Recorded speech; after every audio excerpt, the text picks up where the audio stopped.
imperfect image, lies, fraud, and of course,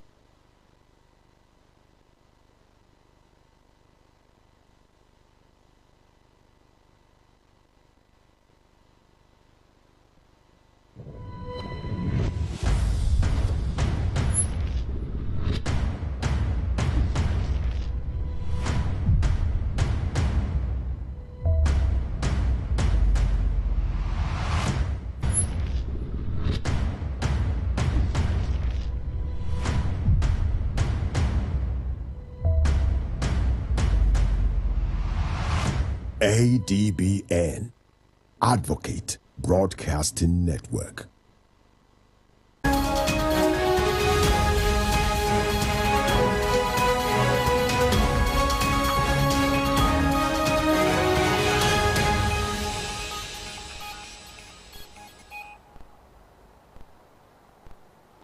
Hello, good evening. We're broadcasting live from the nation's capital, Abuja. This is Adbn News at 7. And on our news tonight, President Tinubu reconstitutes Police Academy Governing Council. Minister of Defense calls for stronger global cooperation against terrorism. FCT teachers begin indefinite strike over Met demands. On the foreign scene, Netherlands earmark 950 million euro to cushion fuel price surge. And in sport, Arsenal to battle Barcelona for Alvarez signing. I am Princess Ekeze. Now details of the news. President Bola Ahmed Tinubu has reconstituted the 16-member governing council of the Nigeria Police Academy in Kano State, appointing the Minister of Police Affairs, Senator Ibrahim Gaidam, as chairman. The council includes heads of key security and government institutions such as the Inspector General of Police, the Police Service Commission, and the representatives from the Ministries of Education, Finance, and Justice. It also features 6 members representing Nigeria's geopolitical zones alongside senior police officials who will serve as ex-official members. The Registrar of the Academy will act as Secretary of the Council. President Bola Ahmed Tinubu has also approved the establishment of a new campus of the Nigeria Police Academy in Erinja, Yewa South local government area of Ogun State. He also approved a 15 billion naira takeoff grant for the institution to be drawn from the TED Fund 2026 allocation. The funds will support infrastructure, academic facilities, student housing, and training resources. The move follows provisions of the Nigeria Police Academy Establishment Act 2021, which allows for the expansion of the Wudil Kano-based academy into multiple campuses nationwide. A high-level meeting involving the Ministers of Police Affairs and Education, the Inspector General of Police, and the National Universities Commission, NUC, had earlier recommended Erinja as the preferred site, citing capacity needs, funding considerations, and policing demands.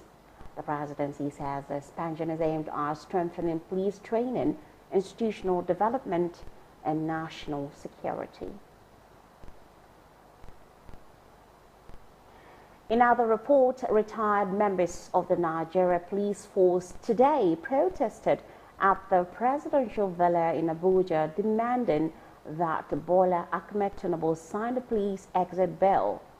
The demonstrators under the Police Retired Officers Forum of Nigeria opposed the contributory pension scheme, describing it as fraudulent, illegal, and inhumane. The bill, passed by the National Assembly of Nigeria in December 2025, seeks to remove the police from the scheme.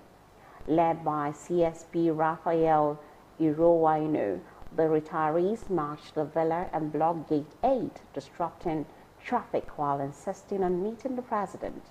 Security personnel failed to disperse them, and no official response had been given at the time of reporting. The protesters said the bill's signing would exempt police from what they called an oppressive pension system, noting that other security agencies have already exited the scheme.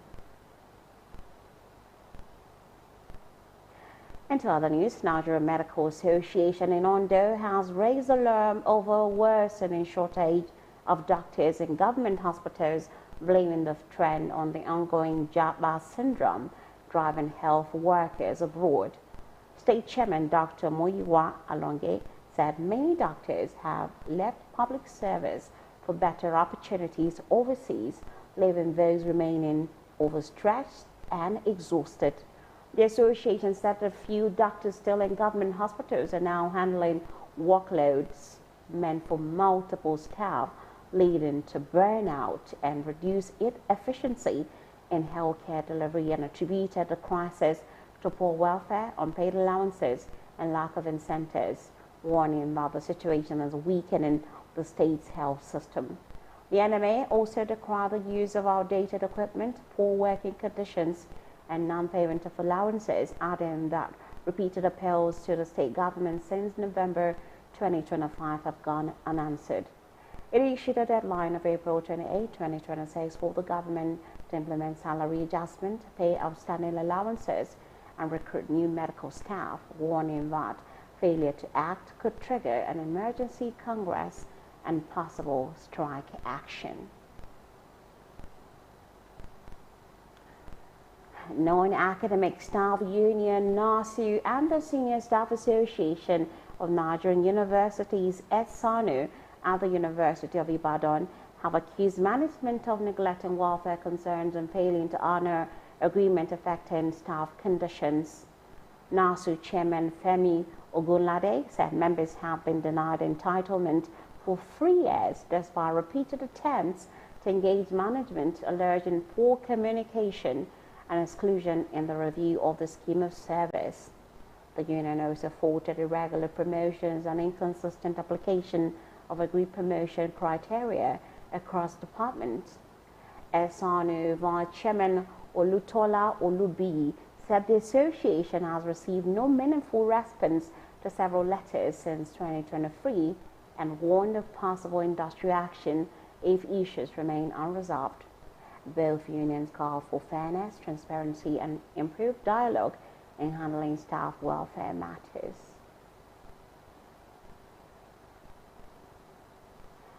Public school teachers in the Federal Capital Territory have commenced an indefinite strike, citing unresolved demands by the federal government.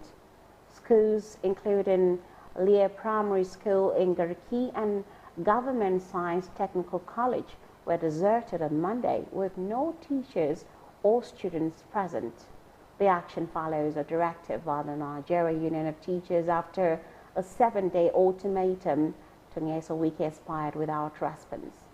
Union leaders said the strike was triggered by government silence on worsening economic conditions affecting teachers in the FCT.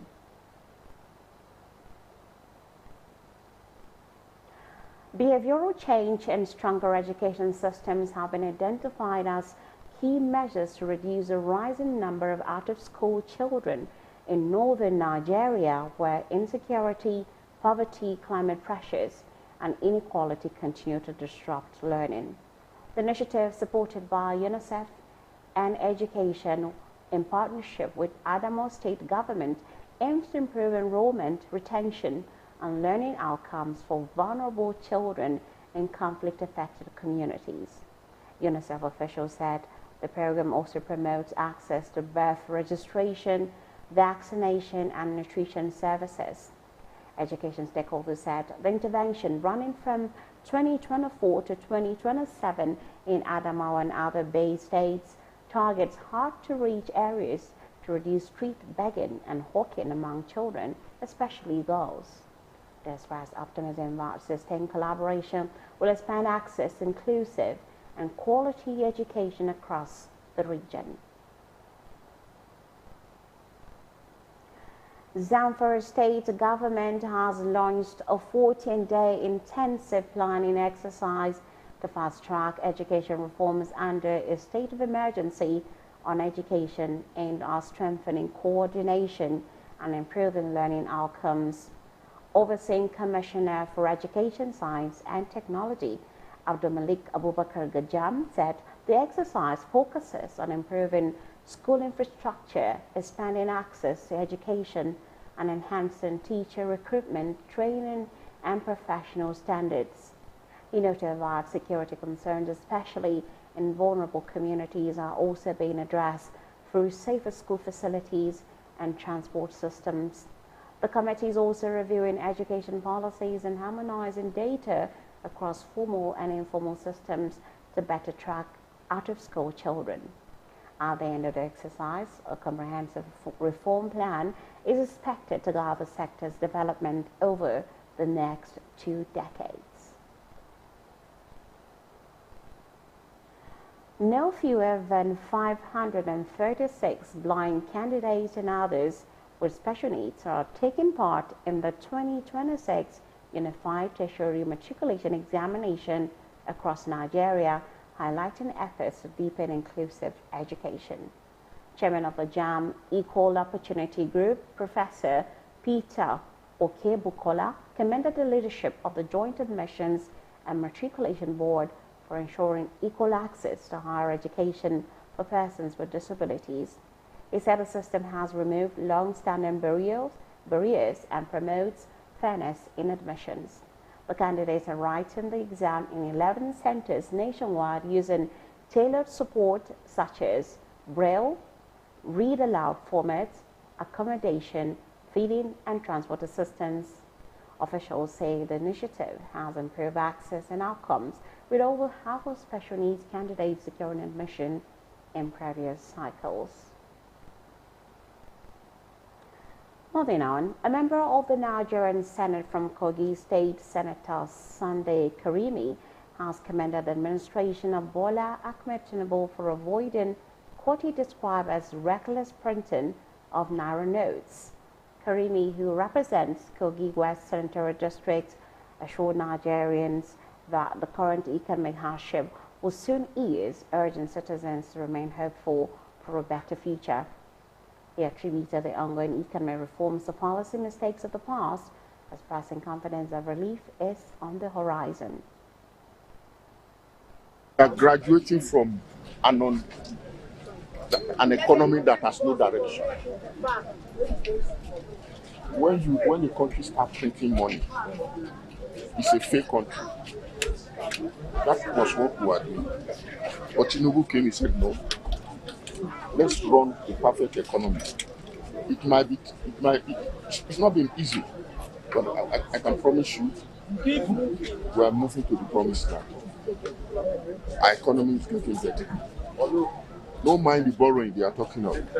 If you check US and their debt listing profile, it's in trillions of dollars. But the economy is running well. In the same vein, a member of the House of Representatives from Kogi State, Leke Abejide, called on Nigerians to keep hope alive despite prevailing challenges. Message to don't allow hunger, hardship to take away your marriage. Let God be the foundation. And even when you have God, hunger will be away from you. People are crying lack.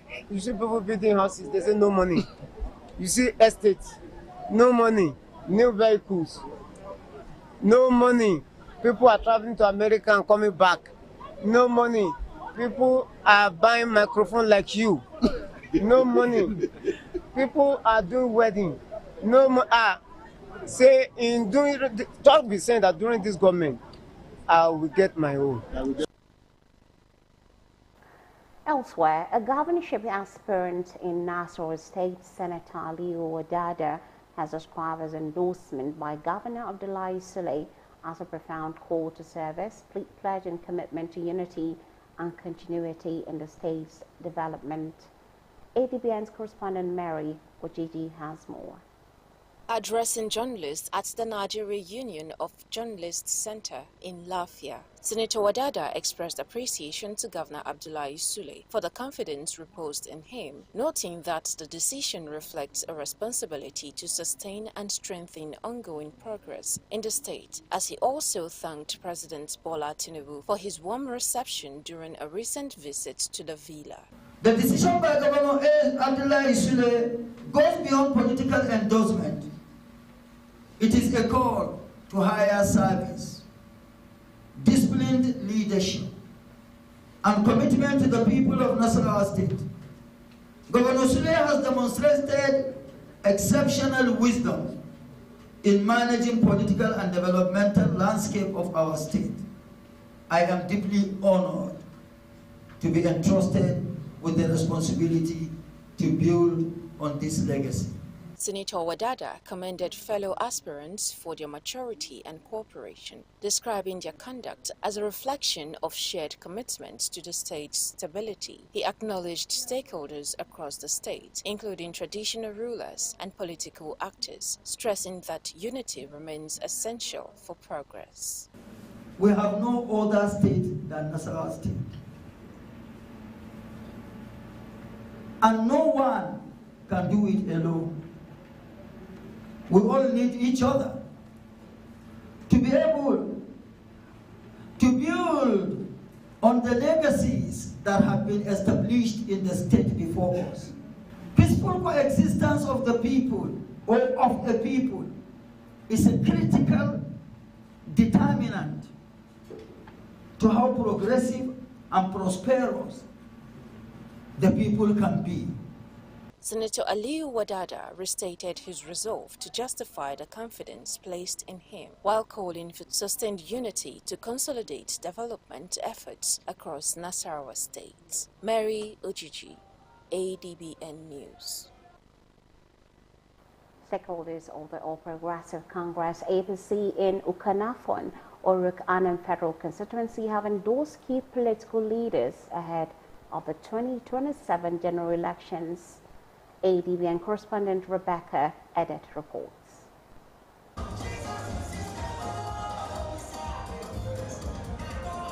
Stakeholders of the APC in Ukanafon, Oruganam Federal Constituency, convened a strategic town hall meeting to strengthen party unity and reposition the party for future electoral success. The meeting was focused on building a cohesive structure capable of delivering victory in the 2027 general elections. We have gathered today for a single reason: to come and appreciate the President of the Federal Republic of Nigeria. And you deserve a second tenure. Our Senate President is a lion. And I tell you, when he was a governor of this state, he was called uncommon transformer.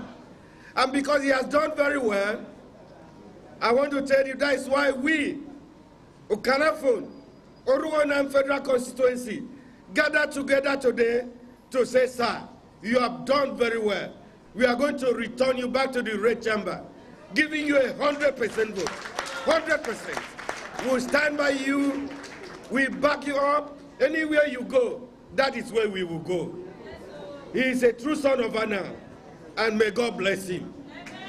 We gather together to say, the golden governor, this governor have done very, very well.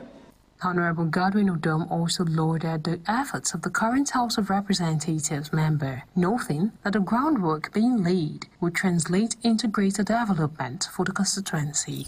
We gather here today because we know the time has come, and this is the right time for us to speak out concerning the Federal House of Representatives. We want to appreciate our brother who has done very well. He went there for the first time and opened our eyes and set a yardstick on performance. And we want to thank him that he is summarizing to move on. It is a turn of Oruwana. And I stand on that premise that what is your right is your right. We are not just making noise. We are standing on the right because we have a right person to occupy the right position. The high point of the gathering was the presentation of a communique which captured the collective resolutions of the party stakeholders. The meeting unanimously endorses Engineer Nyekan Abraham, popularly known as Anisolo, as the preferred candidate from the Oroganam bloc. They further urged members to set aside personal interest and remain committed to the collective progress of the constituency, stressing the need for unity as the party prepares for the next election cycle.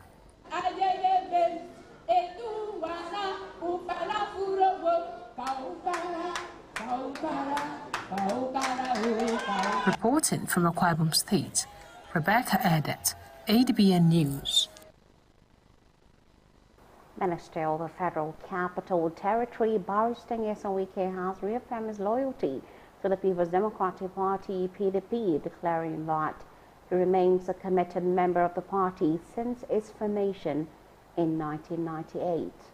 Barrister Wike made this known while speaking at a national stakeholders meeting held at the party's National Secretariat in Abuja, where he also congratulated the National Working Committee on its emergence at the last national convention.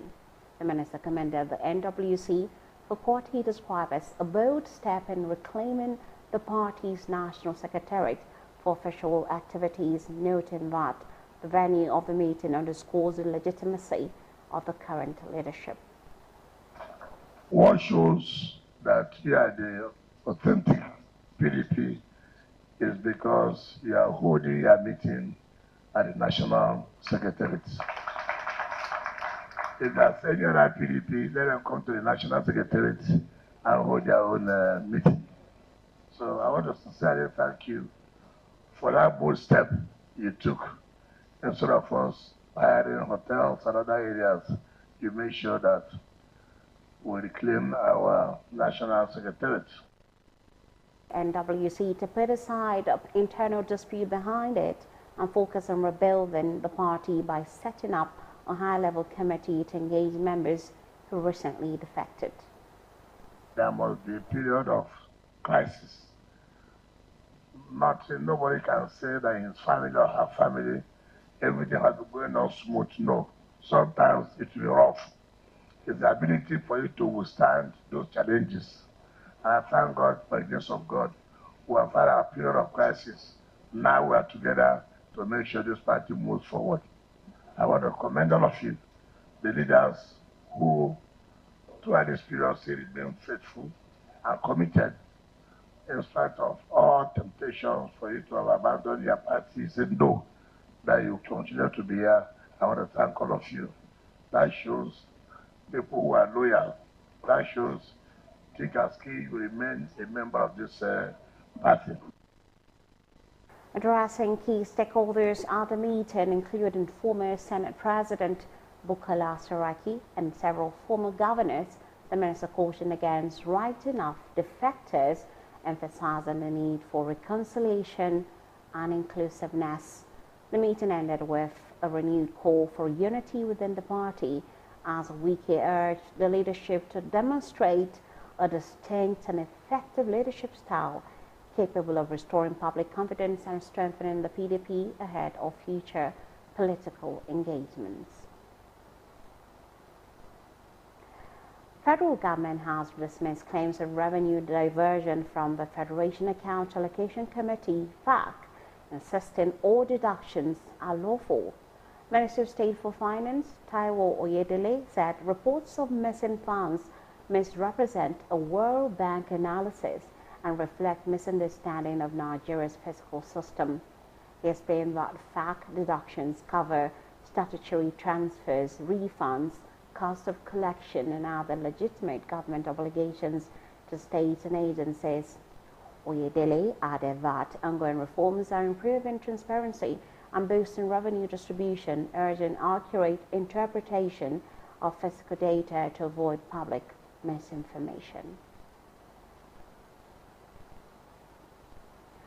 In other news, the federal government says it is intensifying public sensitization on the importance of tax payment to boost revenue generation and national development. Director General of the National Orientation Agency, NOA, Malam Isa Onilu, made this known at the opening of the Accounting Week organized by the Abuja District Society of the Institute of Chartered Accountants of Nigeria, ICANN. He said the accounting profession remains central to economic growth, urging practitioners to promote trust, transparency, and accountability in financial management.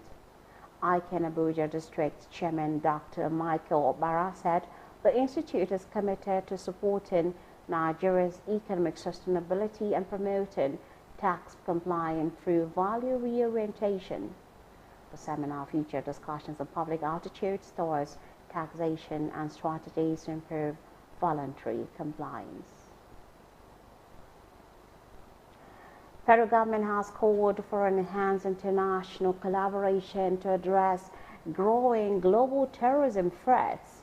Minister of Defense Christopher Musa made the appeal at the Antalya Diplomacy Forum 2026 in Turkey, where he joined global leaders to discuss evolving security challenges. He said terrorism has become more complex due to transnational networks, emerging technologies, and links with organized crime, especially in regions like the Sahel. Musa noted that Nigeria has recorded progress through military operations, intelligence sharing, and regional partnerships, including the multinational Joint Task Force.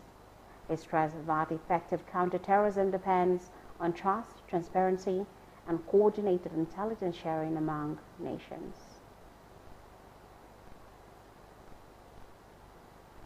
In other reports, Chief Justice of Nigeria, Kudirat Kekereekun, has called on judicial administrators across the country to maintain high ethical standards to sustain public confidence in the justice system. Speaking in Abuja on Monday at a workshop organized by the National Judicial Institute, the CJN said the credibility of the judiciary depends not only on judges but also on the conduct of court administrators.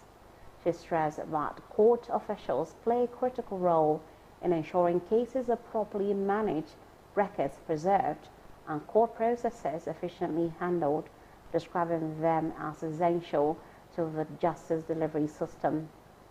Kekereekun warned that administrative lapses often damage public perception of the court even when judges are not at fault, adding that ethics remains the foundation of judicial legitimacy.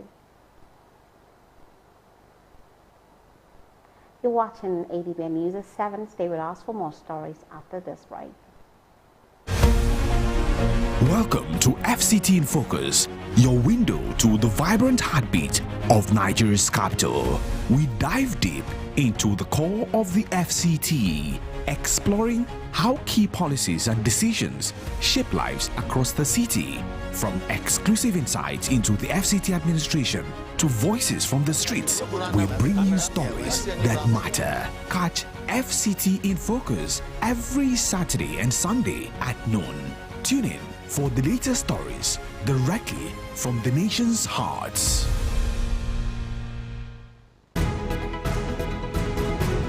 In a world constantly in flux, news moves fast, stories collide, opinions swirl. Who helps you make sense of it all? It's me, Adbn, of course. Every week, I take you beyond the headlines, cutting through the maze, asking the tough questions, and spotlighting the stories shaping our world. From politics to culture, business to global affairs, community pulse to everything that defines human existence, News Eddies brings you the currents that matter. Stay informed, stay ahead. Join me, Adbn, for News Eddies, 9 p.m. every Sunday on Adbn TV.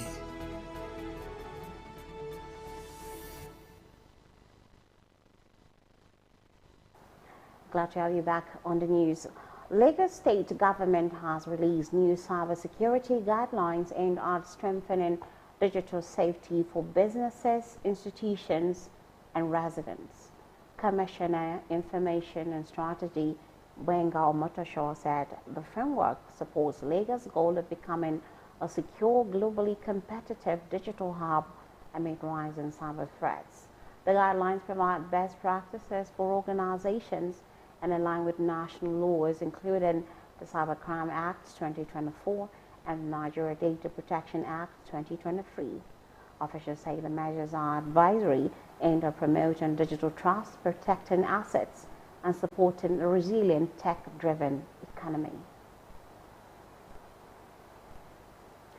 Kwara State Police Command has arrested 42 suspected illegal minors following the abduction of traditional ruler Salman Olatunji Aweda in Ifelodun local government area. Police Commissioner Adekemi Ojo said the suspects were picked up during ongoing investigations after gunmen stormed the monarch's palace and kidnapped him, allegedly demanding money earlier given by minors. He noted that while the arrests were linked to the incident, it is unclear if the suspects were directly involved. The monarch's brother, abducted alongside him, was later released. Local authorities said security operatives have intensified search efforts and made reports that kidnappers are demanding 400 million naira ransom for the monarch's release.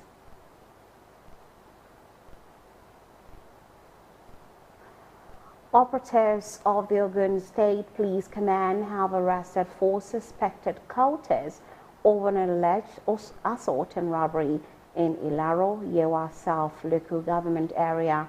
Police spokesperson Olusheyi Babasheyi said the suspects were apprehended after a victim reported being attacked at his residence and robbed of an iPhone.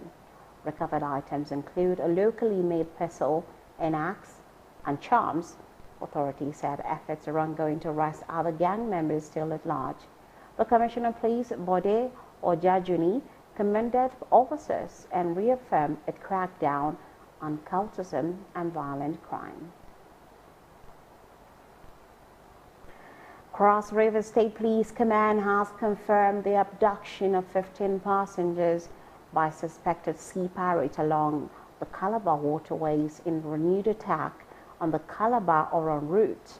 Police spokesperson Sunday Etoba said security agencies, including the Navy and the Akwa Ibom State Police Command, have launched a coordinated search and rescue operation to track the attackers and secure the victims' release. Authorities say tactical teams have been deployed across the waterways amid reports about some passengers may have been students traveling for the UTME examination. The incident has heightened concerns over recurring piracy attacks on inland water routes in the region.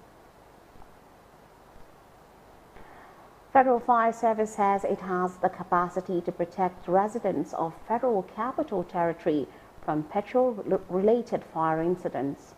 This assurance was given by the FCT controller, CF Mohammed Anas, during a visit by the Petroleum Product Retail Outlet Owners Association of Nigeria at the command headquarters in Kubwa. He said the service has adequate personnel and equipment to respond to emergencies. He stressed that most fire outbreaks are preventable, blaming negligence and poor safety practices. The command, he said, is intensifying public awareness, enforcing safety standards, and working with stakeholders to reduce risk, while its inspectorate unit continues to monitor compliance.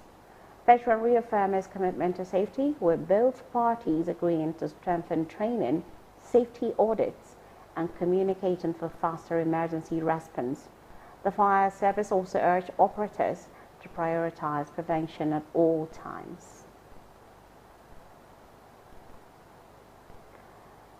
On major roads and junctions in Abuja, roadside selling remains a common sight, with women playing a major role in the activity.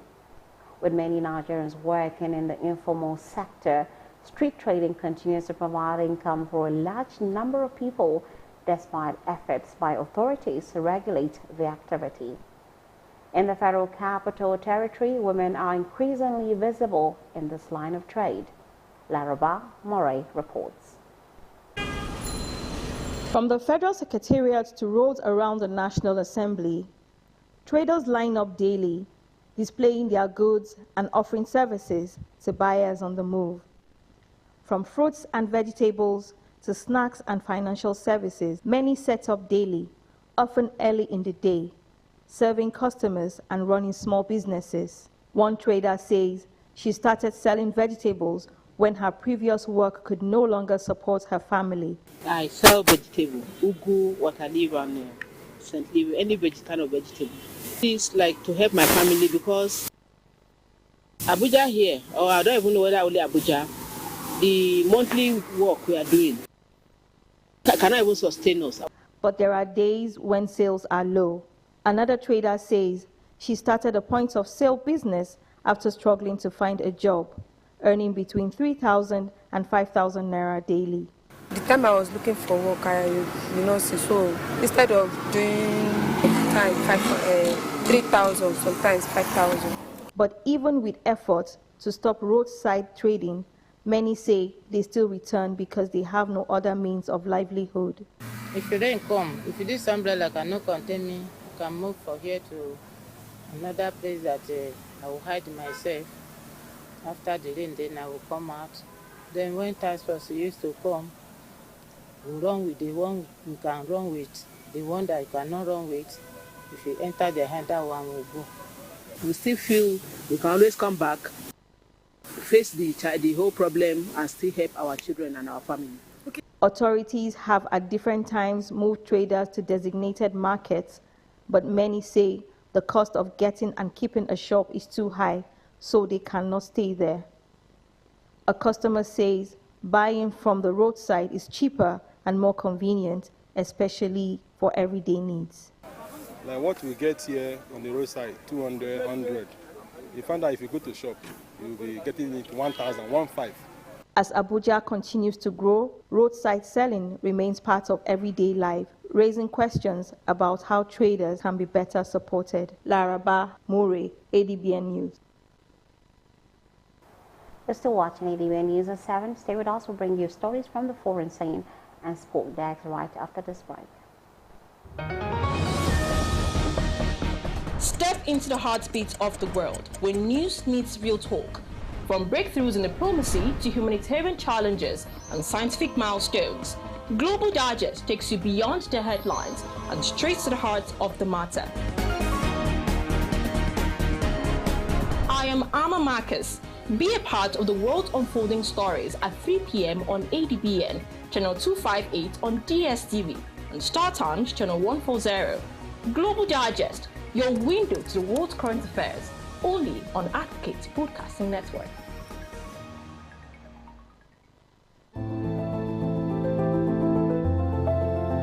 It doesn't take a pandemic or an epidemic to know that clean hands save lives. Hand washing is essential anytime, anywhere to protect your health. So keep washing your hands, not just when they're dirty, but even on the go. Stay safe, stay healthy, keep your hands clean.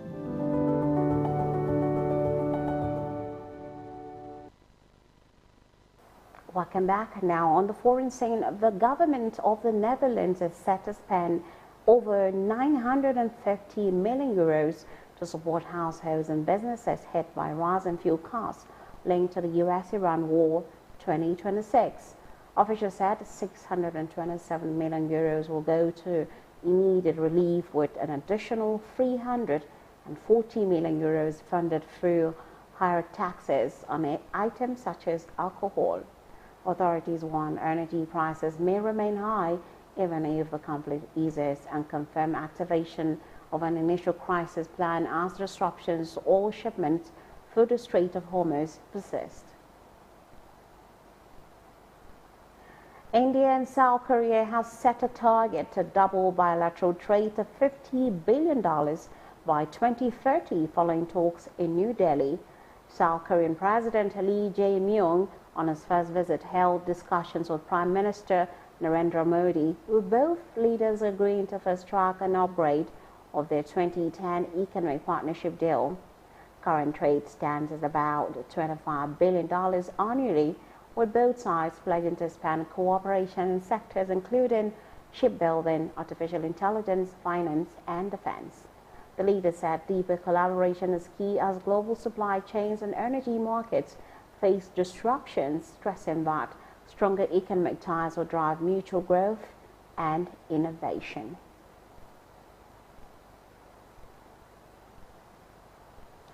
And now in the weather sport, Arsenal are showing strong interest in signing Julian Alvarez this summer as they look to strengthen their attacking options. The forward, currently with Atletico Madrid, is attracting attention across Europe ahead of a possible transfer. However, Barcelona are also in the race and are believed to be the player's preferred destination if he decides to move. Arsenal is keen on adding versatility to their front line and sees Alvarez as a key option capable of fitting multiple attacking roles. The situation sets up a potential transfer battle with both clubs looking to secure one of the most in-demand forwards in the summer. Ibrahima Konate has revealed he is close to agreeing a new contract with Liverpool FC, raising strong hopes he will remain at Anfield beyond the season. The 26-year-old centre-back, whose current deal is set to expire this summer, indicated that discussions have progressed well and that he always intended to stay with the club.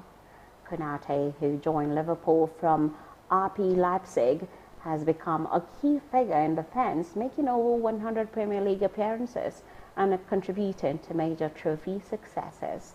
He played an important role in Liverpool's recent honours, including the league title win last season, as well as FA Cup and EFL Cup triumphs in 2022. Despite a trophy-less campaign this term, Liverpool are on course for Champions League qualification, sitting comfortably in 5th place, 7 points ahead of Chelsea. Victor Wembanyama has been named an MVP finalist alongside Shai Gilgeous-Alexander and Nikola Jokic. Gilgeous-Alexander, the reigning MVP, delivered another standout season, averaging over 31 points and 6.6 assists while shooting efficiently from the field. Wembanyama impressed in his campaign, putting up 25 points and 11.5 rebounds per game despite limited minutes, underlining his rapid rise among the league's elite. Jokic, a three-time winner, produced historic numbers with averages of 27.7 points, 12.9 rebounds and 10.7 assists, becoming the first player to lead the league in both assists and rebounds. Meanwhile, Luka Doncic and Cade Cunningham missed out on the final shortlist despite being eligible after appeals, though both remain strong contenders for all NBA honors. Still in sport, Barcelona stepped up their interest in Marco Palestra as they look to strengthen their full-back options. The 21-year-old is seen as a versatile addition capable of fitting into multiple defensive roles. According to a report, Barcelona is closely monitoring his progress following an impressive campaign on loan from Atalanta. Palestra has featured regularly for Cagliari this season, making a 31 Serie A appearances, earning a call-up to the Italian national team in March. However, Barcelona faces strong competition for his signature, with Arsenal FC, Manchester City, Juventus FC and Inter Milan all reportedly tracking the defender. Stanley Boateng has been appointed assistant coach of the Tigers. He'll be part of the technical crew led by head coach Rena Okama. Boateng's addition strengthens the backroom staff of the African champions. His role will support preparations ahead of the major international competitions. The Tigers are currently in the United States for a training tour. The camp is focused on building form ahead of the 2026 FIBA Women's World Cup. As part of the tour, they are scheduled to face WNBA sides including Los Angeles Sparks, Minnesota Lynx, and Indiana Fever in friendly matches. Meanwhile, attention will also turn to the World Cup draw set to take place in Berlin on Tuesday. And with that, we'll wrap up the news tonight. Remember to watch us live on DSTV channel 258, on Star Times channel 140, Evo TV app, Limex World TV app, and Niger TV app. For more stories, visit our website at www.adbntv.com. You can also watch us live from every part of the world by logging on to www.adbntv.com/live. I am Princess Ekeze. Good evening.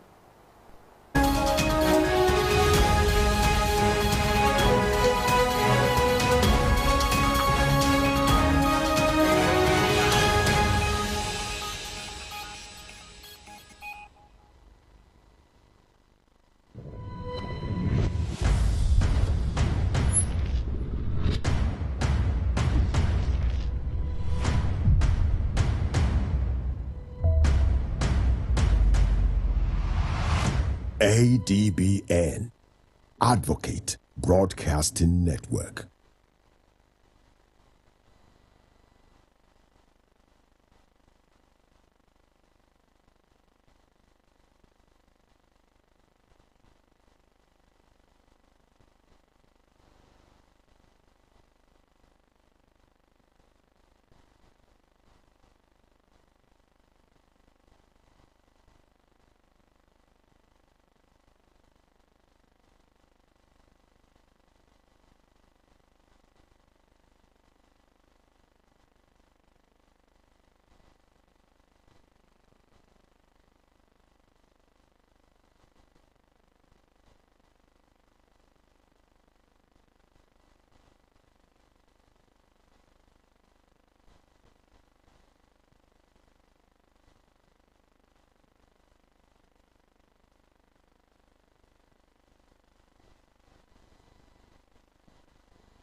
Niger Delta.